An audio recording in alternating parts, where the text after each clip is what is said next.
pemirsa, Shalom, selamat pagi. Berjumpa kembali pada program terbaik kita yaitu Mutiara Iman. Dan tentunya dengan saya Eka Ima Sastika Simajunta. Pemirsa, pembahasan kali ini adalah pembahasan yang sangat menarik. Sebagaimana pemirsa ketahui bersama bahwa bulan ini merupakan bulan suci Ramadan, di mana saudara kita, umat muslim, sedang menunaikan ibadah puasanya. Oleh karena itu pemirsa, sebagai masyarakat yang majemuk, toleransi bukan hanya slogan saja, tapi harus diwujudkan dalam aksi nyata. Oleh karena itu pembahasan kita bagaimana umat Kristen menanggapi acara atau kegiatan bulan suci Ramadan pada bulan ini. Dan tentunya dalam pembahasan dan perbincangan kali ini saya tidak sendiri pemirsa, karena saya ditemani oleh pembicara narasumber kita yang luar biasa pada pagi hari ini yaitu Kak Stanley. Halo Kak, apa kabarnya Kak? Iya, Ima, shalom ya. Shalom. Selamat pagi juga. Pagi. Ya, kabar selalu normal dan luar biasa. Puji Tuhan. Jadi Kak bagaimana Kak? Kemarin war takjilnya Kak? Aman Kak? Aman, aman Pak. Tentunya bulan suci Ramadan ini ya Kak, kita bisa memilih takjil kesukaan kita ya. Iya. Iya benar banget. Dan oleh karena itu Kak, karena pasti pemirsa di rumah udah pada kepo terkait perbincangan ini, langsung aja kita masuk ke perbincangannya. Dan juga pemirsa, jangan lupa menyimak perbincangan kita yang sangat menarik ini. Ya Kak, bisa nggak Kak diceritakan mungkin atau nggak Kakak ini punya pengalaman nggak Kak untuk masuk atau ikut dalam komunitas atau organisasi dari saudara kita umat muslim? Kalau ada pengalaman terkait mengikuti komunitas-komunitas tersebut, boleh diceritakan kepada pemirsa atau mungkin pengalaman inspiratif apa yang Kakak dapat dari mengikuti komunitas tersebut, diundang oleh komunitas tersebut lebih tepatnya. Silakan Kak. Iya. Jadi sebenarnya komunitas itu banyak saja. Karena kita kan dari kecil hidup berdampingan gitu dengan saudara-saudara kita, ya, dari saudara-saudara kita kaum muslim gitu. Kapannya lalu saya juga sempat diundang tuh di kampus untuk jadi pembicara, ya, salah satu organisasi muslim yang cukup berpengaruh di kampus gitu ya. Dan saya kaget, saya pembicara Kristen satu-satunya di situ. Ya, dan saya lihat di tempat itu dihadiri oleh ratusan orang ya dengan atribut bendera ya yang bermacam-macam. Jadi di situ memang saya melihat bahwa ada begitu banyak anak-anak muda, khususnya kaum cendekiawan muda muslim, itu yang sangat mau Indonesia ini maju dalam kebersamaan. Karena pada waktu itu kan kami membahas soal intoleransi, radikalisme, kemudian terorisme, dan lain-lain. Jadi memang pada waktu itu saya salut gitu. Di kampus ya ada organisasi-organisasi muslim kaum cendekiawan ini yang juga ikut berperang soal itu. Jadi ya menarik sih. Iya, cuman ya kaget aja gitu kan. Wow, ternyata banyak orang-orang saudara-saudara kita dari kaum muslim ini yang punya mindset yang baik gitu. Ya. Dan itu luar biasa, ya. Sangat kesan yang luar biasa ya Kak. Berarti Kakak satu pembicara Kristen dihadiri oleh berapa pembicara waktu itu Kak? Itu kalau nggak salah 3 ya. Ada dari unsur legislatif, ya. Ada juga dari tokoh agama ya Kak. Tokoh ya agama. Kemudian saya sendiri. Iya. Luar biasa ya Kak, pengalamannya menarik banget. Tadi Kakak menyebutkan soal intoleransi ya, maksudnya membahas di dalam dialog lintas agama tersebut. Iya. Kalau begitu Kak, boleh nggak kita bahas apa sih tantangan dalam kita nih berumat agama yang berbeda-beda ini yang kita hadapi sebagai masyarakat Indonesia? Tantangan apa aja dan apa solusi yang bisa Kakak berikan terkait dengan tantangan-tantangan yang kita hadapi itu Kak? Iya, tentunya tantangannya banyak sekali ya. Benar. Kemudian disesuaikan juga dengan situasi, kondisi daerah dan wilayah tertentu. Ya, apalagi di Indonesia kan ini sangat majemuk dengan budaya suku yang berbeda-beda di berbagai pulau, berbagai tempat gitu. Cuman saya melihat sendiri salah satu tantangan terbesar adalah kebodohan. Kebodohan maksudnya gimana tuh, Kak? Kebodohan itu maksud saya adalah ada orang-orang yang tidak mau belajar secara mendalam agamanya gitu. Hanya punya doktrin yang dangkal, pemahaman yang tidak terlalu dalam seperti itu. Justru mereka ini adalah orang-orang yang ekstrim. Saya melihat orang-orang ini adalah orang-orang yang tidak saleh-saleh amat gitu.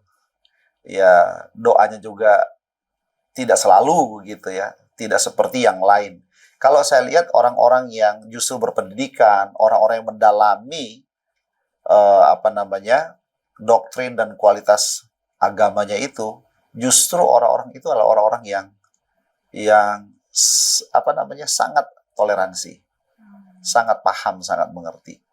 Justru kalau punya pengetahuan yang setengah-setengah ini itu yang agak susah gitu ya, seperti itu.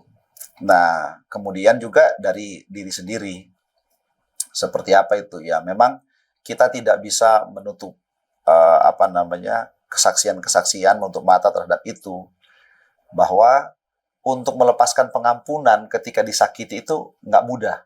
Benar banget lagi, Kak. Gitu ya. Apalagi mengatasnamakan agama. Ya. Tapi ada orang-orang yang justru mampu untuk aplikasikan ajarannya Tuhan Yesus gitu, supaya mengasihi dengan tingkat yang lebih. Kalau ajarannya Tuhan Yesus kan, kalau kamu baik sama orang yang baik sama kamu, orang lain juga bisa lakukan itu. Ya, kalau kamu cinta sama orang yang mencintai kamu, itu ya standar-standar aja. Ya, benar. Tapi kalau kamu bisa mendoakan, mengasihi orang yang membenci kamu, menganiaya kamu, itu baru kasih yang sejati. Nah, penerapan dalam hidup itu nggak mudah, gitu. Apalagi ketika terjadi konflik dan lain-lain, kemudian melihat tragedi, pasti ada luka kan di situ. Benar banget, Kak. Jadi untuk membuat hati ini melepaskan pengampunan itu memang nggak mudah. Jadi datang dari diri sendiri. Nah, saya pikir dengan kita itu punya hati yang besar, punya hati yang lapang, seperti ajarannya yang ada di Alkitab, ya, ajarannya Tuhan buat hidup kita untuk tetap mengampuni. Oke, Kak, tahan dulu. Iya. Kita akan bahas lebih dalam lagi. Baik. Setelah segmen berikut ini, pemirsa, tetap jangan kemana-mana, tetap di Mutiara Iman.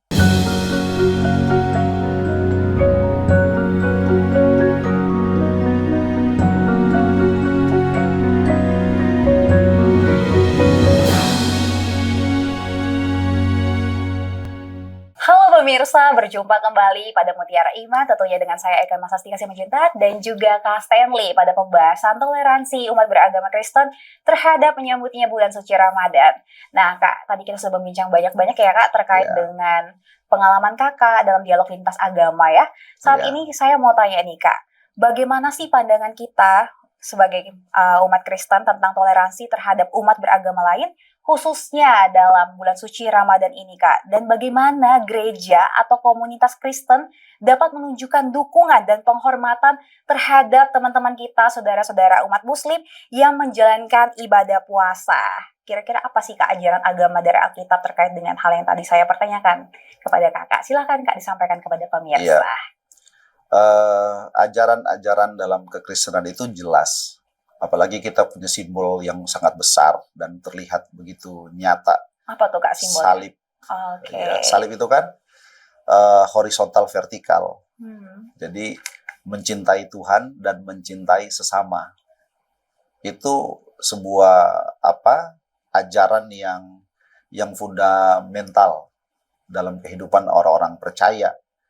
Gitu ya. Kita tidak mungkin bilang kita mencintai Tuhan tapi membenci manusia, membenci sesama. Gitu. Jadi memang semuanya itu didasari pada kasih. Gitu ya. Jadi memang potensi perbedaan itu dalam konflik itu ya bisa bisa besar gitu, bisa meruncing, bisa melebar dan lain-lain gitu ya. Bahkan di kasus-kasus tertentu bisa menimbulkan banyak tragedi kan. Benar banget ya. Iya, Bahkan korban jiwa ya Kak ya. iya.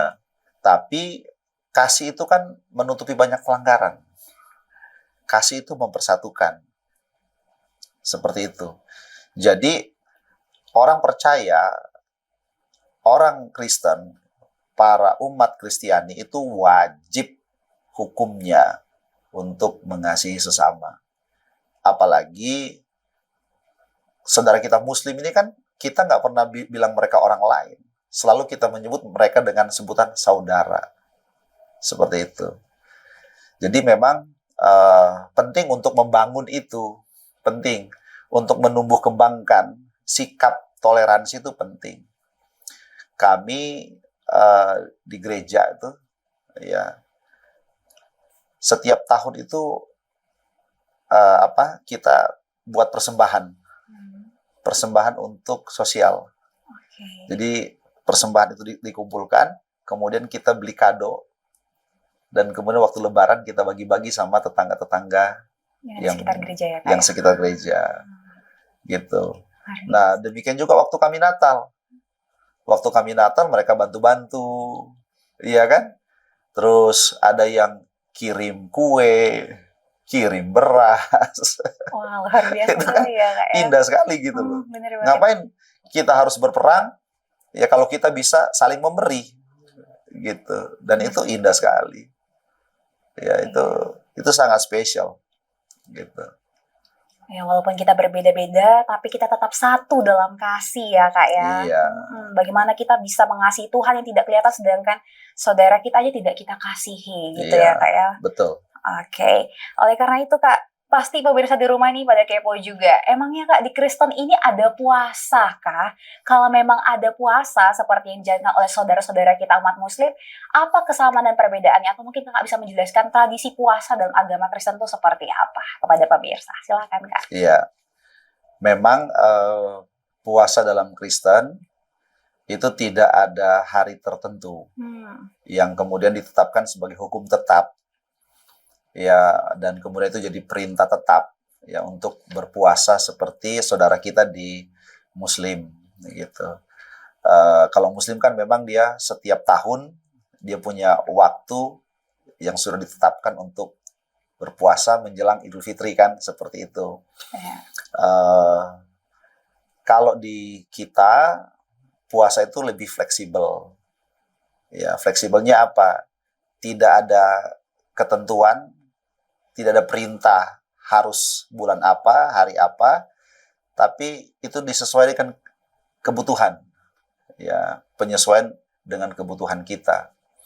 Jadi kita bisa puasa itu setiap hari, ya seminggu 2 kali, 3 kali. Bahkan di Alkitab itu, di Kristen itu banyak jenis puasanya. Ya, ada puasa seperti yang dilakukan oleh Esther. Ya, itu 3 hari 3 malam tanpa makan, tanpa minum.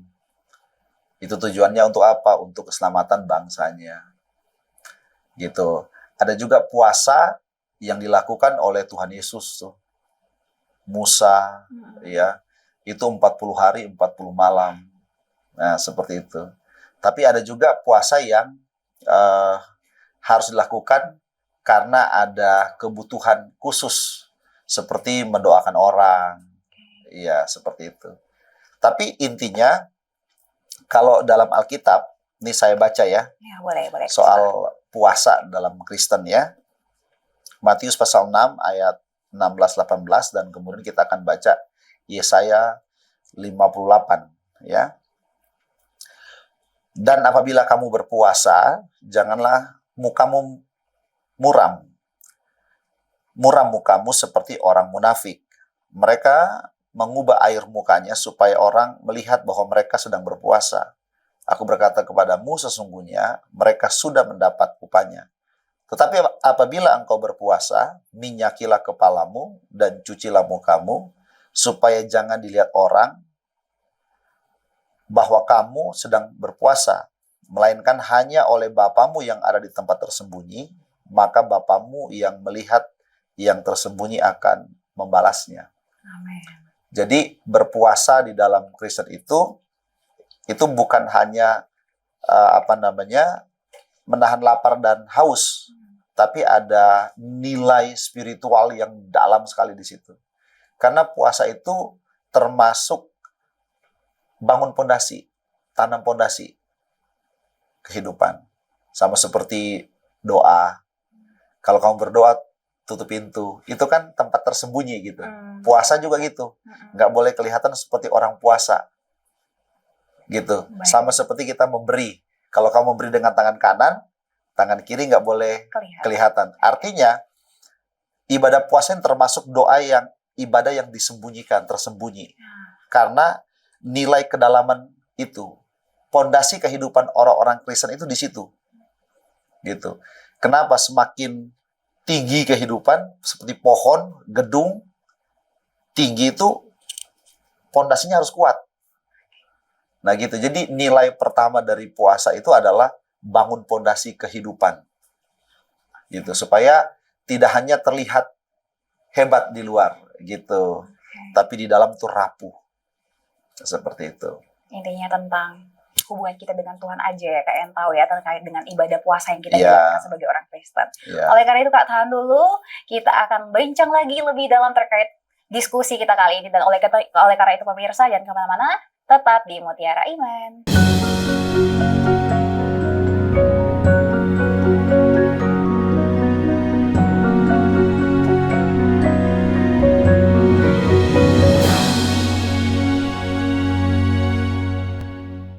Pemirsa, Shalom, kembali lagi berjumpa di Mutiara Iman, tentunya dengan pembahasan yang menarik terkait toleransi umat Kristen dalam bulan Ramadan ini. Tentunya dengan saya Eka dan juga Kak Stanley di sini. Oke Kak, apakah ada contoh komunitas Kristen atau yang gereja lakukan terkait dengan kegiatan lintas agama selama bulan Ramadan sebagai bentuk toleransi nih Kak? Silahkan Kak. Iya, sebenarnya banyak ya. Banyak. Di Indonesia ini kan setiap provinsi pasti baur tuh ya antar umat beragama. Ya tidak ada satu provinsi yang benar-benar dikuasai oleh satu umat tertentu. Ya pasti ada yang mayoritas, tapi pasti ada yang lainnya juga gitu ya. Kalau soal aplikasi di bulan Ramadan ya di berbagai tempat di Indonesia ini, saya yakin pasti banyak ya. Tapi yang paling terlihat jelas kalau kita lihat Masjid Istiqlal dan Katedral, ya itu kan kalau zaman Idul Fitri begini, bulan Ramadan seperti ini, waktu-waktu seperti ini, itu saling buka parkir mereka. Itu salah satu bentuk toleransi yang terlihat sangat jelas bahwa waktu Natal Istiqlal membuka tempat parkirnya gitu ya. Waktu Ramadan katedral membuka lahannya gitu. Itu salah satu toleransi. Dan Indonesia nggak usah diragukan soal toleransi antar umat beragama. Justru sampai sekarang toleransi itu tetap terjaga gitu. Buktinya saya sama Ima ada di sini gitu ya. Ya masih aman ngomongin soal toleransi, soal agama tanpa takut diintimidasi gitu ya.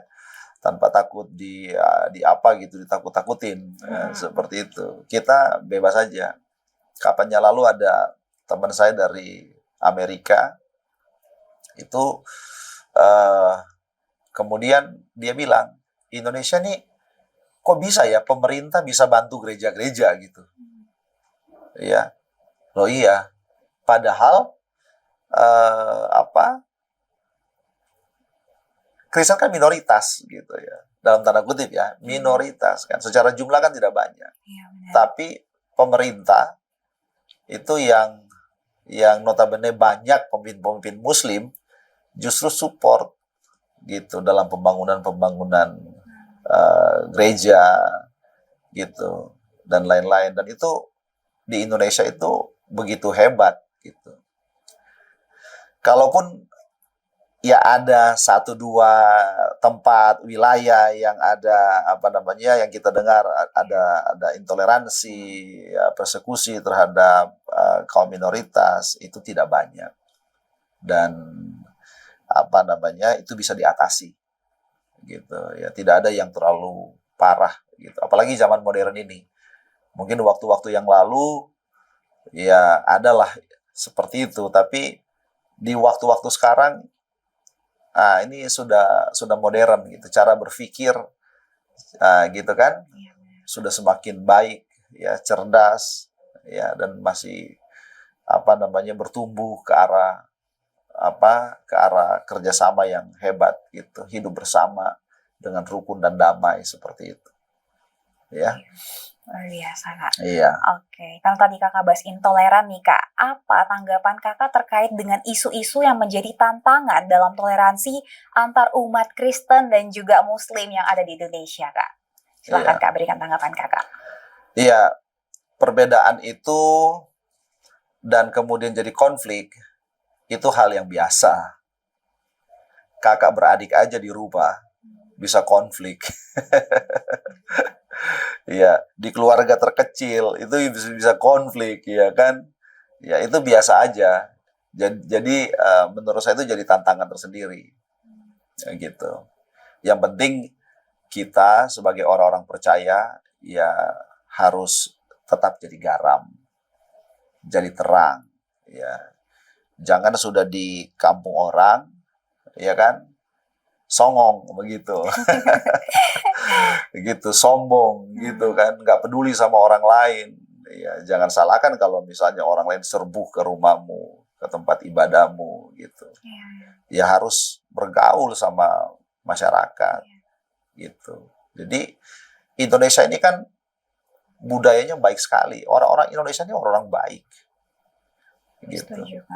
Pemimpin kita, coba lihat pemimpin kita, pemimpin tertinggi ya, presiden.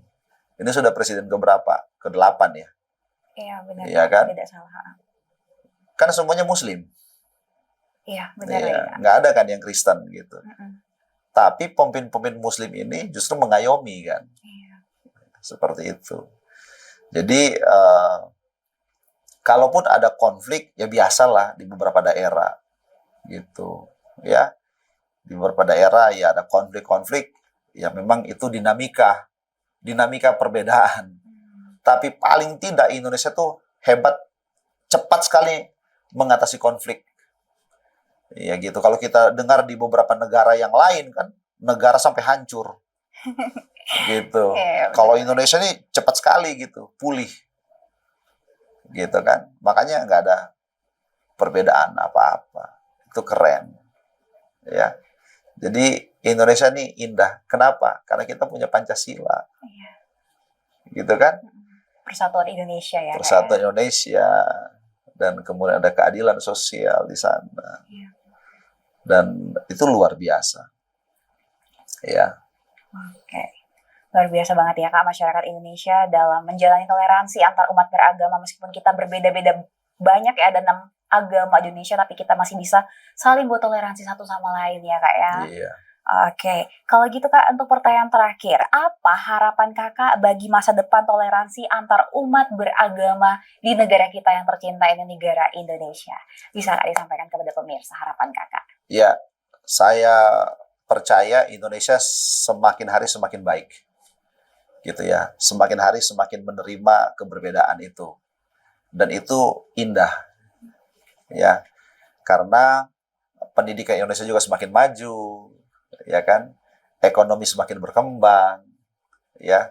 Mindset orang terhadap apa namanya keberbedaan itu juga semakin beragam dan dapat diterima, gitu. Jadi kita bisa duduk bersama-sama dengan indahnya, seperti itu.